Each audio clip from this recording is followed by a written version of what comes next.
मोरध्वज नाम के एक राजा थे, बड़े अच्छे राजा थे। उनका नियम था कि दान करके ही भोजन ग्रहण करते थे। और याद रखना मेरी मां, हम हिंदुओं का धर्म यह है कि हम जब रोटी बनाएं तो पहली रोटी नियम से गौ माता की निकालें। हम हिंदुओं का कर्तव्य है कि हम आखिरी रोटी कुत्ते को निकालें। हमारा कर्तव्य है कि हम अपने घर से एक थाली भोजन दीन दुखी और गरीबों को खिलाएं। पहले जब हम भोजन करते थे हमारे भारत में, तो हमारे बाप दादा बाहर निकलकर देखा करते थे कि हमारे द्वार पर कोई बैठा तो नहीं है।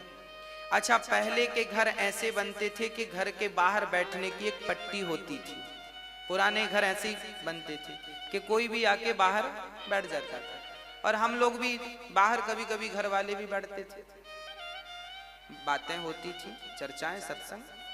तो पहले हर घर में ऐसा व्यवस्था थी कि बाहर बैठने की एक पट्टी हुआ करती थी, पक्की। पर्ची बोलते थे बाहर, आंगन बोलो, आंगन अलग है, पर्ची बोलते थे, होती थी। जब आप भोजन करने बैठे तो बाहर निकलकर जरूर देखें कि आपके बाहर कोई है तो नहीं भूखा। ऐसा तो नहीं कि आप अंदर भोजन कर रहे हैं और बाहर कोई आपके घर पे ही भूखा बैठा है।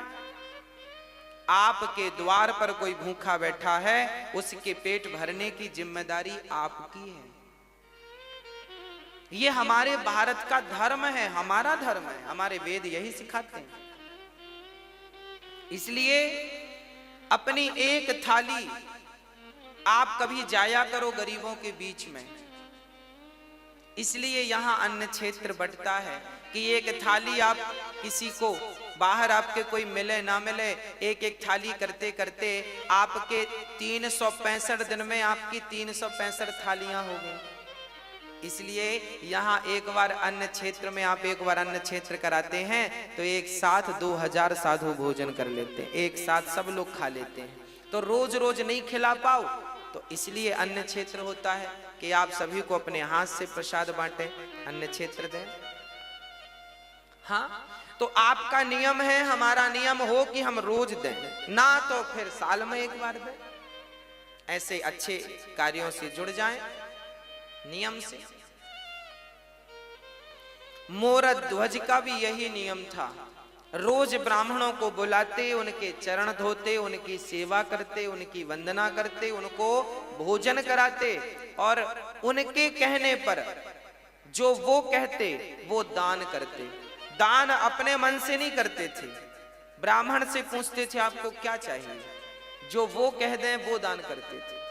वो कहें कि हमें गाय चाहिए तो गाय दान कर देते थे, वो कहें हमें सोना चाहिए सोना दान, वो कहें हमारे रहने को घर नहीं है तो जमीन दान कर देते थे। राजा थे, ब्राह्मणों से पूछ कर दान करते थे आपको उनके मन का। ऐसे सत्यनिष्ठ राजा मोरध्वज, इनका डंका बजने लगा पूरे दुनिया में। इनके जैसा राजा, इनके जैसा दानी, इनके जैसा धर्मनिष्ठ ना भूतो ना भविष्य। एक दिन जब भगवान श्री कृष्ण थे तब अर्जुन ने कहा, चूंकि धर्मराज युधिष्ठिर ने यज्ञ किया था, उस यज्ञ में सबको भोजन, लाखों लोगों को भोजन कराया था, और इतना दान दिया गया था कि ब्राह्मण लेकर जा ना सके, कुछ छोड़कर चले गए। एक दिन अर्जुन ने बड़े अहंकार से कहा कि कन्हैया, आज तक मेरे भैया जैसा यज्ञ और दान आज तक किसी ने किया है? तो भगवान है। जब अर्जुन ने कहा कि मेरे भाई युधिष्ठिर जैसा यज्ञ, इनके जैसा है कोई धर्मात्मा दानी, तब भगवान मुस्कुरा के बोले, अर्जुन तुम्हारे भाई का नाम तो दानियों में सबसे नीचे है। अब अर्जुन को बड़ा बुरा लगा, इतना दान करने के बाद भी लिस्ट में नीचे नाम। तो अर्जुन ने कहा, फिर ऊपर किसका नाम है? भगवान ने कहा आप अर्जुन तुम मत सुनो, अपना काम करते रहो। नहीं नहीं प्रभु बताओ ऊपर नाम किसका है?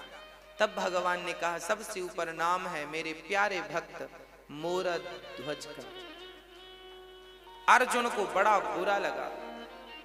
अर्जुन को लगा कि मेरे भाई से बड़ा दानी, उनको डाउट था कि मेरे भैया से बड़ा दानी हो नहीं सकता।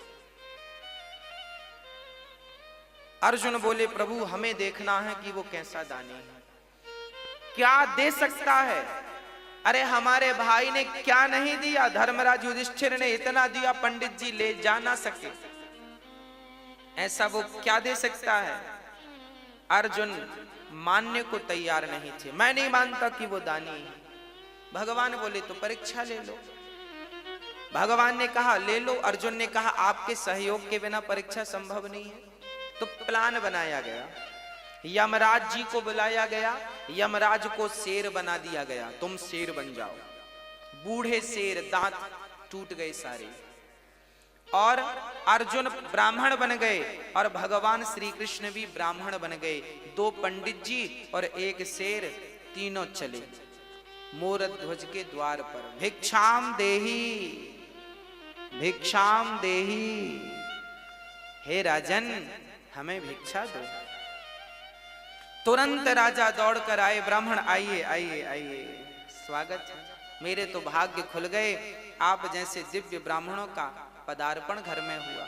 आए, मोरध्वज ने चरण धो करके, ब्राह्मण घर में कभी भी आए तो अपना अहंकार त्याग करके उसके चरण धोकर उसको अंदर ले जाइएगा। जब उसके चरण धोकर अंदर ले जाएंगे तो आपके सारे समस्त पाप नष्ट हो जाएंगे। चरण धोना परंपरा रही है हमारे यहाँ। एक बहुत बड़े कोई व्यक्ति थे, ज्ञानी, वो भी ब्राह्मण थे। उन्होंने अपनी बेटी की सुंदरता देखी तो एक सुंदरता देखकर एक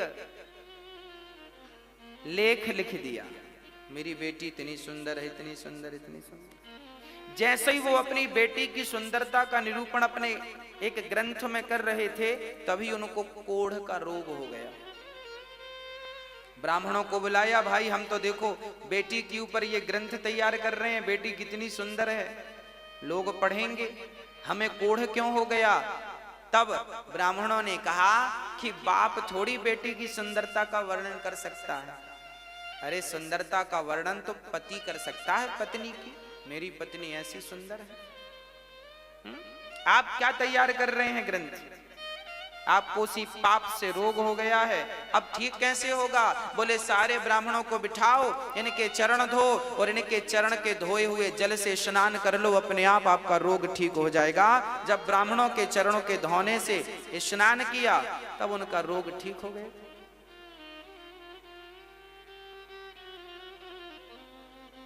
भगवान श्री कृष्ण भी सुदामा जैसे ब्राह्मणों के चरण धोए कि नहीं, हाँ या ना। वो तो भगवान थे ना,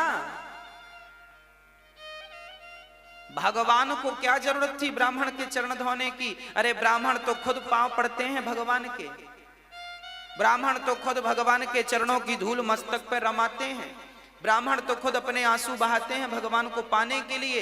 उस परमात्मा के लिए हम रोते हैं और वो हमारे चरण क्यों धोएगा। क्योंकि भगवान कहते हैं अतिथि देवो, यदि मैं ही इस मर्यादा का पालन नहीं करूंगा कौन करेगा। इसलिए भगवान ने ब्राह्मण सुदामा के चरण खुद धोए हैं और फिर उन्हें भोजन कराया है। आपके घर कभी ब्राह्मणों को बुलाना भोजन पर तो सबसे पहले उनके चरण धोना और चरण धोकर ही उन्हें भोजन पर बिठाना, भोजन कराना। आजकल तो 13ही बरसी में भी लोग पांव नहीं धुलते। आप अपने माता पिता की 13ही करते हो ना, बरसी करते हो ना, तो आज के बच्चे तो इतने एडवांस हैं, वो पांव धुले क्यों, क्योंकि वो तो बड़े साहब हैं, पांव धुलने में शर्म आएगी, काहे धुलेंगे पांव। अरे भैया, ब्राह्मणों के चरण को जब आप धुलते हैं तो ब्राह्मणों के चरणों को धुलने में जितना पानी खर्च होता है वही पानी तुम्हारे पूर्वजों को पानी प्राप्त होता है पीने के लिए रास्ते में। मैं मरूंगा तो मैं भी वही पानी पीऊंगा जो मैंने ब्राह्मणों के चरणों को धो करके बहाया है, वही पानी मुझे पीने को मिलेगा। आप भी मरेंगे तो आप भी प्यासे मर जाएंगे यदि कभी ब्राह्मणों के चरण नहीं धोए तो। जीवन में जलदान करना चाहिए, जो जलदान करते हैं वो पानी मिलता है आपको। और यदि जलदान नहीं कर पाए तो फिर चरण धो ब्राह्मणों के। इसलिए तेरही में चरण धोए जाते हैं। तेरा ब्राह्मण के चरण धोकर बिठाया जाता ना प्रसादी के लिए। अब ये परंपराएं बंद हो गई हैं, लगभग सब मॉडल हो गए हैं, सब बड़े बन गए हैं, छोटा कोई बनना नहीं चाहता आजकल। आज एक बार कोई व्यक्ति बड़ा हो जाए उसके बाद छोटा नहीं बनना चाहता। वो कहता मैं तो खुद बड़ा हूं। गलत बात है। बड़ा वो नहीं है जो अपने आप को बड़ा बनाए और समझे, बड़ा वो है जो अपने आप को बिल्कुल मसक समान रूप कपिधरी अति लघु रूप पवन सुत लीन्हा। हनुमान जी लंका गए, बड़े बनकर नहीं गए, छोटे बनकर गए। इसलिए ब्राह्मणों के चरणों से प्रीति हो, माता पिता के चरणों से प्रीति हो, माता पिता के चरणों को धोया करो। चलो ब्राह्मणों के चरणों को नहीं धोते हो कोई बात नहीं, माँ के चरणों को धोगे तो उनका जो जल बचेगा वो भी तुम्हें मरने के बाद पानी के रूप में प्राप्त होगा, वही मिलेगा। और नहाने में तुमने जो 20 बाल्टी बहाए हैं ना उसका रत्ती भर मिलने वाला नहीं है।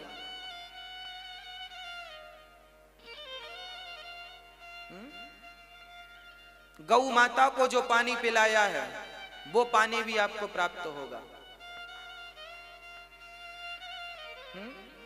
जरूरतमंदों को जल का दान दिया है वो भी जल आपको प्राप्त, जो दिया है वो मिलेगा, सीधी बात। गाली दी है तो गाली मिलेगी और राम राम दिया है तो राम राम मिलेगा। बस ये समझो कि कांटा चुभोया है तो तुम्हें भी कोई पीछे से चुभोएगा, और तुमने एक चुभोया वो 2 चुभोए, ब्याज भी मिलता है। और आपने किसी के रास्ते में पुष्प बिछाए हैं तो आपने गुलाब के बिछाए हैं तो फिर आपको कमल के पुष्प कोई बिछा के देगा, क्योंकि ब्याज अच्छे का अच्छा बुरे का बुरा। जैसी करनी। अब भगवान श्री कृष्ण आए हैं और उनको मोर ध्वज ने बिठाया है, चरण धोए हैं और चरण धो करके भोजन। ब्राह्मणों ने कहा राजन हम भोजन बाद में करेंगे, पहले हमारा शेर बाहर खड़ा है उसे आप कुछ भोजन की व्यवस्था कीजिए। हाँ हाँ, मोरध्वज बोले बताइए शेर क्या खाएगा, उसके लिए हमारे पास बढ़िया जो कहें वो हलवा बनवाएं, जो कहें वो रोटियां बनवाएं, मालपुआ खवाएं, क्या खाता है आपका शेर। ब्राह्मण कहते हैं राजन हमारा शेर तो देखो सभी शेरों की तरह वो मांसाहार करता है, मांस खाता है। अच्छा, मोरध्वज बोले कोई बात नहीं, हम मांस की व्यवस्था कर रहे हैं। अच्छा कहां से मांस लाओगे, बकरे को मारोगे? ना ना ना। गाय को मारोगे? ना, राम राम राम राम राम। फिर मुर्गी को मारोगे? ना ना ना ना। फिर किसी प्रजा को मारोगे? ना ना, प्रजा तो भगवान है उसे क्यों मारेंगे। मोरध्वज से भगवान ने कहा फिर तुम कहां से मांस लाओगे। मोरध्वज बोले हमारे पास भी तो मांस है, हम अपना काट के देंगे आपके सिर को, अपनी जांघ का मांस दे देंगे, हमारा पेट बड़ा है पेट का मांस दे देंगे, आपके सिर का पेट भर जाएगा। देखो एक राजा, वो राजा क्या उसके राज्य में बकरा बकरी नहीं थे, कह देता बकरे को ले लो बकरा देता हूं मैं। ना, जीव हत्या पाप है, अहिंसा ही परमो धर्म। हम किसी की हत्या नहीं करेंगे, अपना मांस काट के देंगे। शिवी ने भी अपना मांस काट के एक कबूतर के लिए दिया था। मोरध्वज बोले अपना, ब्राह्मण बोले सुनो आपका मांस हमारा शेर खाएगा ही नहीं। क्यों? बोले आप बूढ़े हैं ना, आपका मांस कठोर हो गया है और हमारा शेर जो है उसके दांत गिर गए हैं, बुढ़ा हो गया है, कोमल कोमल मांस खाता है। फिर किसका मांस? ब्राह्मणों ने कहा पहले संकल्प लो, दान लेने के पहले संकल्प ले लिया, जो मांगेंगे दोगे। मोरध्वज ने कहा दिया। तो तो सुनो, आपका बेटा है। हाँ हाँ है, ताम्रध्वज, मोरध्वज का बेटा ताम्रध्वज। अभी उसकी उम्र थी लगभग 5-6 वर्ष की, और अभी 5-6 वर्ष पहले ही हुआ है। अभी बुढ़ापे में बेटा हुआ था, कोई संतान थी नहीं मोरध्वज की। बुढ़ापे में पुत्र का सुख मिला है। ब्राह्मणों ने कहा कि आपका बेटा है, हमें अपने शेर के लिए आपके पुत्र का मांस चाहिए। बच्चे का मांस बड़ा कोमल होता है, वो बड़ी आसानी से खा लेगा। आप जल्दी से अपने बेटे को लाइए और उसे खड़ा करिए। और सुनो, हमारे शेर के दांत गिर गए हैं तो मांस फाड़ नहीं सकता, इसलिए आप दोनों पति पत्नी अपने बच्चे को बीच से आरे से चीर करके फाड़िए और फाड़ करके मेरे शेर को डालिए। अब तो राजा दंग रह गए। राजा कुछ समझ ना पाए। एक पिता एक माँ अपने बेटे को आरे, चलो बेटे का दान तो बहुत लोगों ने किया है, पर बेटे को आरे से चीरना, और उस बेटे को जो एक ही बेटा हो, बड़ा लाड़ प्यार का बेटा हो। अब तो राजा का दिल जोर जोर से धड़कने लगा। समस्या ये नहीं थी कि बेटे को आरे से चीरना है, समस्या तो राजा के सामने यह थी कि बेटे को जबरदस्ती यदि फाड़ेंगे तो बाल हत्या का पाप लगेगा। किसी को जबरदस्ती मारेंगे तो पाप नहीं लगेगा। तभी देखो हमारे यहां धर्म कैसा है। वो नन्हा सा बालक जो मोर ताम्रध्वज था, वो दौड़ कर आया और पिता से कहने लगा, पिताजी इतना क्या सोचते हैं? आप यही सोच रहे हैं ना कि मैं तैयार हूं अपना मांस देने को या नहीं? राजा बोले, हाँ बेटा, मैं यही सोच, मेरा धर्म संकट यह था कि मैं आपको जबरदस्ती पकड़कर काट दूं, पाप लगेगा। तब ताम्रध्वज ने कहा, वाह पिताजी, अरे पुत्र का जन्म ही इसलिए होता है कि वो पिता के धर्म की रक्षा करे। जिस पुत्र ने अपने पिता के धर्म की रक्षा नहीं की, उस पुत्र का पुत्र होना व्यर्थ है, क्योंकि आपने अपने पिता के धर्म की रक्षा नहीं की। उस बेटे ने कहा, पिताजी आज आपका धर्म ना चला जाए, इसलिए अपने धर्म को बचाइए। बेटा चला गया तो कल दूसरा बेटा आ जाएगा, पर धर्म चला गया तो दोबारा धर्म लौट कर नहीं आएगा। इसलिए धर्मो रक्षति रक्षित, धर्म की रक्षा करो। ताम्रध्वज खड़ा हुआ। राजा ने आरा लकड़ी चीरने का आरा पकड़ा, पर रानी मां उसे तैयार करना बड़ा कठिन है। जब राजा ने कहा कि हमने ब्राह्मणों को वचन दिया है कि अपने पुत्र का मांस शेर को खिलाएंगे, पत्नी से कहा, क्या तुम इस धर्म में मेरा सपोर्ट करोगी? अच्छा, वो भी कह देती कि मेरा बेटा है, आपकी बस थोड़ी है। वो कहती मेरा भी अधिकार है, मैं नहीं मरने दूंगी इसे, तो भी धर्म का। फिर भी राजा अपने वचन को पूरा नहीं कर सकते थे। पर देखिएगा, तब का पति, तब की पत्नी और तब के पुत्र कैसे हुआ करते थे। पत्नी ने कहा, स्वामी जी आप अपने धर्म की रक्षा कीजिए, मेरे तो ऐसे 100 बेटे आपके धर्म के लिए बलिदान हैं, कुर्बान हैं। आपके धर्म के लिए यदि मैं मेरे पुत्र का, मेरे ममत्व का बलिदान देना पड़े तो मैं अपने ममत्व का बलिदान दे दूंगी। खड़ा कर दिया बेटे को, बेटे की मर्जी से, और आरा रखा गया। आरा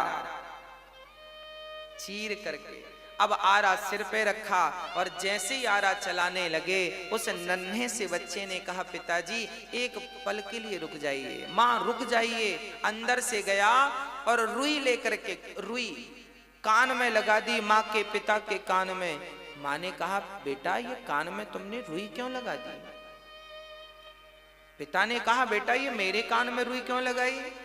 तब उस नन्हे से ताम्रध्वज ने कहा, पिताजी, माँ जी, जब आप आरा चलाओगी ना तो हो सकता है मैं दर्द के मारे चीखूं, हो सकता है मैं चिल्लाऊं, पर माँ मैं कितना भी चीखूं, मैं कितना भी चिल्लाऊं, मैं चाहता हूं कि मेरी चीख आपके कान तक ना जाए, इसलिए मैंने रुई लगा दी, क्योंकि कान तक मेरी चीख चली गई तो आप आरा चलाना रोक दोगे, और आरा चलाना रुक गया तो आपका धर्म ही संकट में पड़ जाएगा। और मैं नहीं चाहता कि मेरी कोई चीख आपके धर्म पर कोई बाधा बने,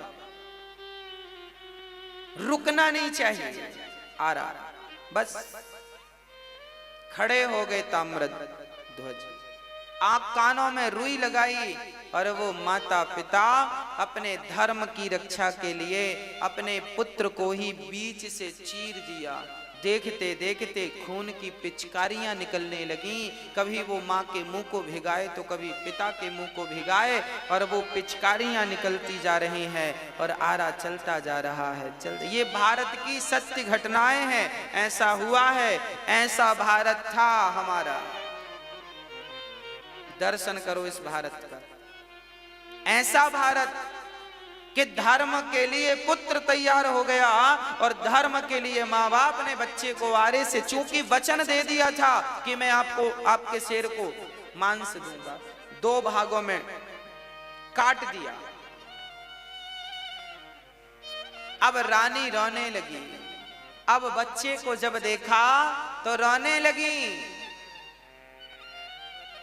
ब्राह्मणों ने कहा खबरदार, यदि आप रोए तो हमारा शेर मांस खाएगा नहीं, चला जाएगा भूखा, आपको रोना नहीं है। अब देखो, माँ ने बेटे को आरे से चीरा है, बेटा मर गया है, पर शर्त यह है कि इसके मरने पर रोना नहीं। अरे रोकर ही अपना दुख कम कर लेती वो माँ, पर रोने में भी पाबंदी लगा दी। ब्राह्मणों ने कहा इसका दायां भाग उठाकर मेरे शेर को डाल दो और बायां भाग ले जाकर फेंक दो। तब उस मां की आंखों से एक आंख से आंसू निकल गए। ब्राह्मणों ने कहा मां रोई क्यों? तब कहा उस मां ने, मेरे पुत्र का एक अंग तो आपके काम आ सका, पर दूसरा अंग आपके काम ना आ सका, इसलिए आंखों से आंसू निकल आए। शेर ने उस मांस को खा लिया और अब ब्राह्मण बड़े प्रसन्न हुए। ब्राह्मणों ने कहा राजन, अब हमें भी भूख लग रही है, अब हमें भोजन परोसो। राजा रानी ने थाल लगाई और ब्राह्मणों को परोसा, और ब्राह्मण जैसे ही रोटी तोड़कर अपने मुंह तक ले गए, वापस रख दिया। ब्राह्मणों ने कहा राजन, हम आपके घर भोजन नहीं करेंगे। क्यों नहीं करेंगे? क्योंकि आप हत्यारे हैं। कौन सी हत्या? आपने अभी अभी अपने बच्चे को मारा, और हत्यारों के घर हम भोजन नहीं करते। ये कहकर ब्राह्मण जाने लगे। तब मोरध्वज चरणों में गिर पड़ा, महाराज मेरे घर से अतिथि भूखा चला जाएगा तो मेरे जीवन भर की भक्ति, जीवन भर का पुण्य आज बेकार हो जाएगा। ब्राह्मण देवता मेरे घर से आप भूखे ना जाइए, आप भूखे ना जाइए। ब्राह्मणों ने कहा आप हत्यारे हो। अरे मोरध्वज ने कहा मैंने हत्या नहीं की, आपने ही तो कहा था। हमने कुछ नहीं, हम नहीं जानते। हमने कहा जरूर था, पर आपने तो हत्या की है, तो हत्या का तो पाप लगेगा, और तुम जैसे बाल हत्यारे को घर हम भोजन करेंगे, ये कहकर जाने लगे। तब मोरध्वज ने विचार किया, बात तो सही है, मैंने अपने धर्म की रक्षा के लिए अपने माथे पर पुत्र की मृत्यु का कलंक ले लिया। लोग क्या कहेंगे, कैसा राजा है, अपने धर्म के लिए अपने पुत्र को मार डाला। ये कहकर राजा रोने लगे, हे विधाता कैसी कठिन परीक्षा ले रहे हो, ये हत्या का पाप मेरे माथे पे लगेगा तो मैं कैसे जीवित रहूंगा। ये कहकर कि राजा मूर्छित हुए, और जब होश आया तो उन राजा ने कहा, हे विधाता, हे ईश्वर, यदि मैंने आज तक सपने में किसी का दिल ना दुखाया हो और मेरे घर से कोई अतिथि आज तक संतुष्ट होके ना गया हो, मैंने सदा संतुष्ट करके भेजा है सबको, आज तक यदि मेरी सेवा पूजा से आप प्रसन्न हैं तो हे नाथ मुझे से धर्म संकट से उबारिए। और कहते कहते मोरध्वज ने कहा, बेटा ताम्रध्वज, एक बार तूने मर करके अपने पिता के धर्म को बचाया है, पुत्र एक बार जीवित होकर अपने पिता के धर्म को बचा ले। यदि आज तू जीवित नहीं हुआ तो तेरे पिता का धर्म चला जाएगा, तेरी मृत्यु व्यर्थ हो जाएगी। ये कहकर मोरध्वज नीचे गिरे। तभी अंदर से आवाज आ गई, पिताजी मैं मरकर भी आपके धर्म की रक्षा करूंगा और जिंदा होकर भी आपके धर्म की रक्षा करूंगा।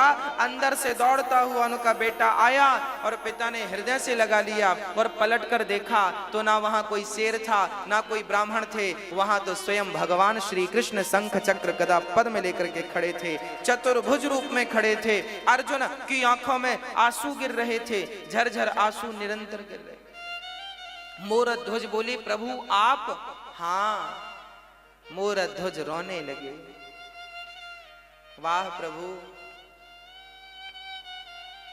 क्या आपको भी मुझ पर भरोसा नहीं था जो आप मेरी परीक्षा लेने चले आए? अरे कम से कम आपको तो भरोसा होना चाहिए था। भगवान रोने लगे, मोरध्वज यदि मैं सबसे कहता कि तू सबसे बड़ा दानी है तो कौन मानता, पर आज तूने साबित करके सिद्ध करके दिखा दिया कि इस धरा पर, इस सृष्टि पर आपके जैसा दानी ना भूतो ना भविष्यति, ना हुआ था ना हुआ है ना कभी होगा। अब तो हृदय से लगा लिया भगवान ने। और अर्जुन तो बड़े शर्मिंदा हो गए जो अपने भाई युधिष्ठिर को दानी कह रहे थे। आज इन्हें पता लगा कि ये दानी नहीं, मोरध्वज दानी।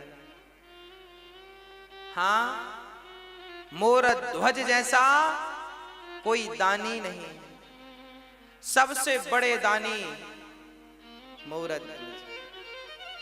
इसलिए धर्मो रक्षति रक्षिता।